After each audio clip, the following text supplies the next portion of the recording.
So I've got a tough decision to make today. The stack has been putting on weight over time, but have I been doing it wrong? So I'm considering whether I should be swapping my gold bullion weight for some higher premium, finer examples. And I'm not sure what will do better in the longer run, and obviously there are some pros and cons to both. I've put this video together and I've based the prices on either recently sold prices that I've found or currently available prices. Now, this could go a lot of different ways. I've tried to spread the risk out a little bit, but still pick in some pretty nice coins. So I've worked out the stack being roughly 70 ounces and just over 105k or so, which is about 125k USD. So that's what we're working with. That's our theoretical budget, and we're going to go from there. So I know I said, high quality coins, and I'm showing you some Royal Mint latest release bullion, but I think a Queen's Beast set would be a good addition. So these are the 1 ounce coins. I saw one for sale, set of 10, for about £17,500 recently. It didn't have the completer, so I suppose we'd have to add that in at probably another £1,700 or so. And whilst they are new and current, we can pick up the Tudor Beasts at very reasonable premiums, similar to that of Britannia. So I think they would be a good addition, at the moment. We're not backdating, not catching up. So that would be the start of our collection. Now, after that, I would quite like some pre-33 gold in there. There's a few designs in particular that I really like the look of, and they're just not making these anymore. So we have the $5 incused Indian head, which is a stunning coin, one I would love to own at one point. And just in case you aren't familiar, this website is Numister, and it's a great resource for finding out more information about coins. If you're not familiar with them, it should tell you all the different things you need to know, different mints and things, and obviously various photos and the weight and all the typical stuff. So next we'd need a $10, and this design again, one I really like, the Indian head. I'm not super keen on the $20, but I guess we'd have to get a nice example of one of those, just to round our little collection off. Now the third edition, I would like a proof set for the Buffalo, which was 2008, and in this year they also had the fractional sizes. Now they just don't come up very often, at least not in the UK. I've never actually seen them for sale here.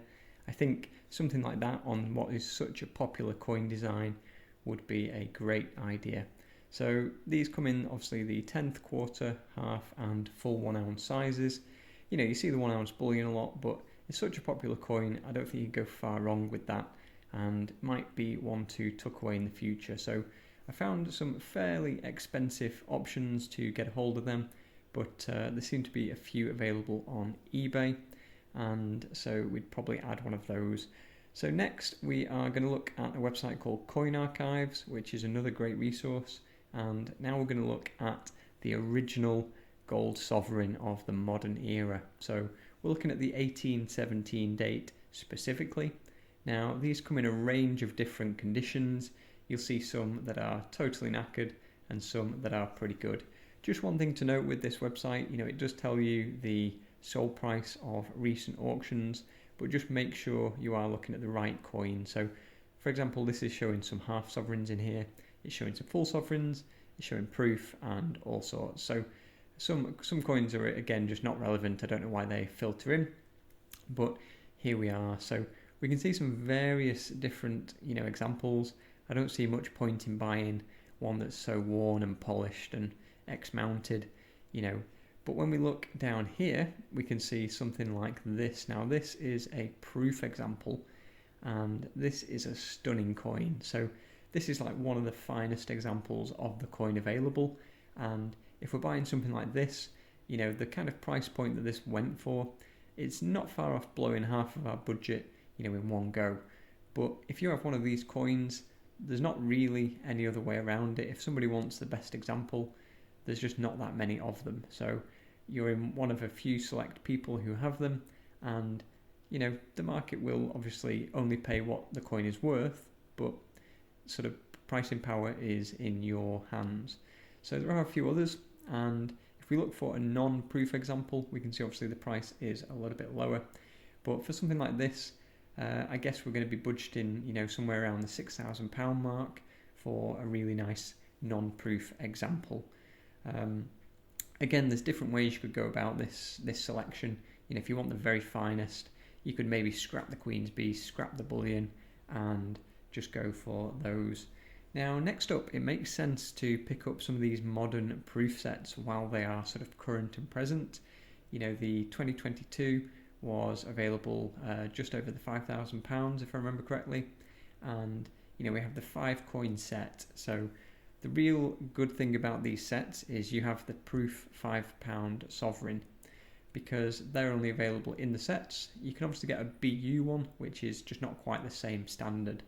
It makes sense to, like I say, if we went for the 2022, which was the Platinum Jubilee, we'd then obviously get the Memorial Sovereign, and then what has just been released, the Coronation Sovereign. So it makes sense to pick these up, while they're at the release, and people have been selling some of the 2022s for a little bit of premium already, but we might as well pick these up as we go. So we can set aside a bit of money to perhaps grade them and make sure we get a nice example, but they are a very stunning set. So next we're going to move on to some of the more recent years, but they are the proof sovereigns as well, but they are just the 1 sovereign pieces.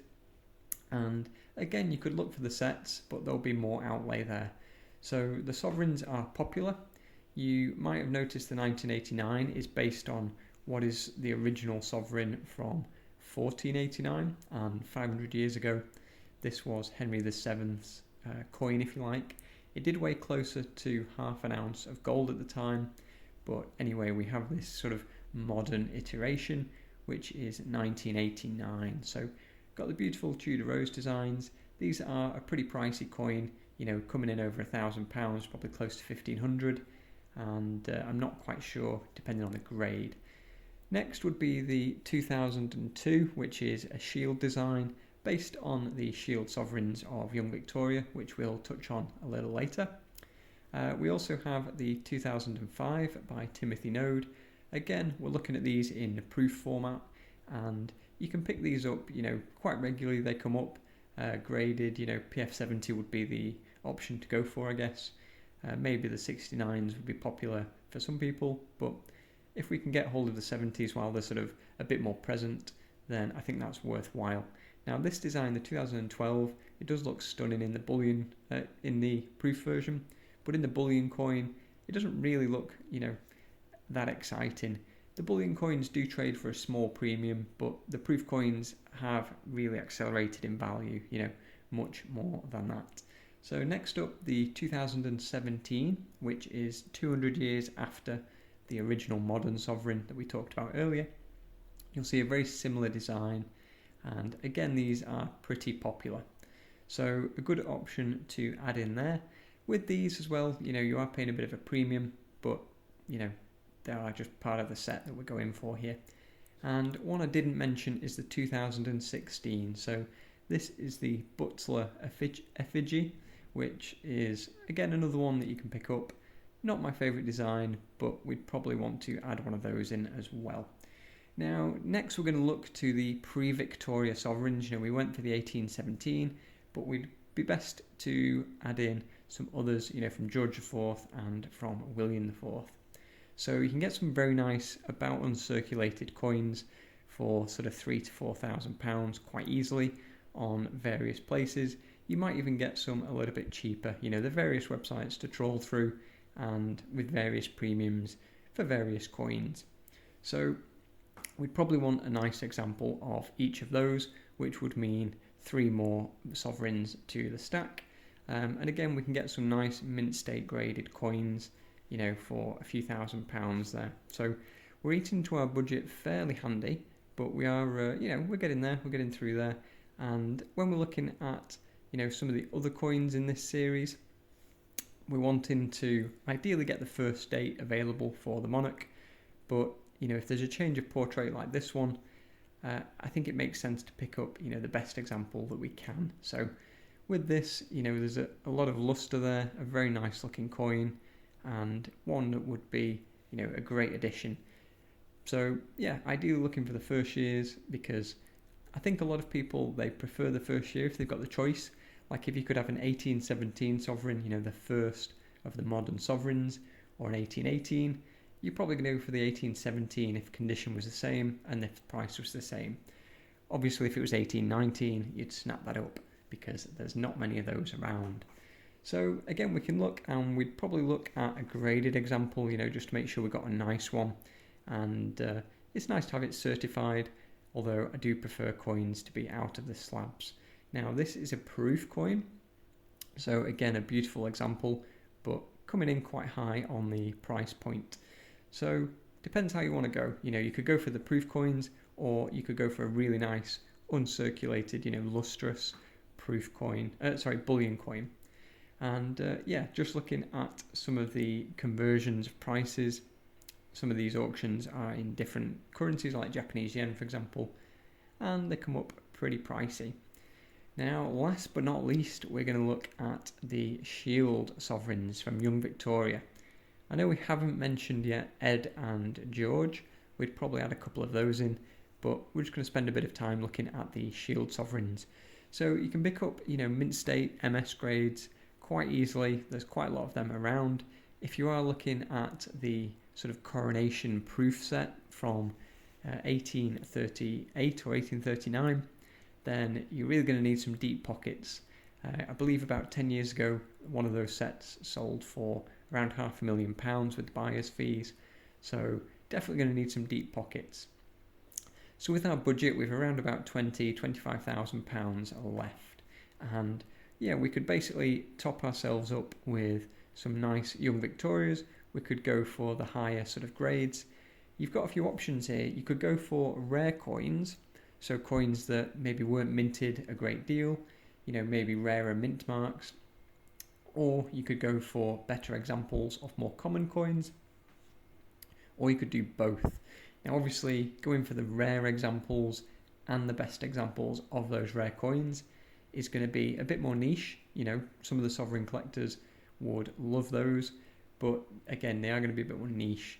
So this is the Baldwin's catalogue of the Bentley collection, and if you're interested in sovereigns in general, but especially Young Victorias, then you can get this online in PDF form.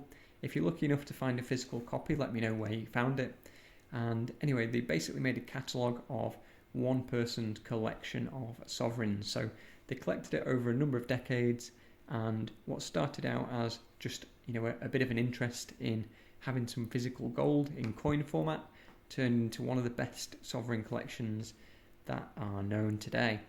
So if you scroll down here, we have the 1838, which is the first year of Young Victoria. And we have obviously some other coins around here, but you know, we're looking at some very nice examples. And here we have a beautiful example. This coin, I wouldn't like to guess how much it would cost, but you can see it's in such good condition, and it's also a very rare coin. We could go down a huge rabbit hole of sovereign errors and overdates and things like that. I would just focus on getting the nicest examples I could, whether the date was particularly rare or not, just going for the higher quality coins.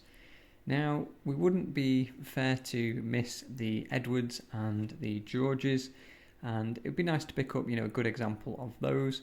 You could go down the sort of good quality proof coin, or you could go down the other route of picking up some of the more rare mint marks. And speaking of rare coins, we would probably have to add in a 1937 sovereign. So this was a 1 year only design. The only way you're going to get this portrait on a sovereign, and a very, very nice coin nonetheless. So they do come at a hell of a premium, especially if you are buying them now. And just to finish off, you know, you could perhaps look at some other options, you know, going down the route of guineas or older coins. Maybe you'd go into some world gold or from somewhere totally different, you know. Have I missed anything? Do you have some completely different ideas? Do you think I'm better to stick to just bullion weight, or should we make the swap and, you know, convert the stack into some more premium pieces? You know, we'd be reducing the gold weight to around about 30 ounces, but the value would be about the same.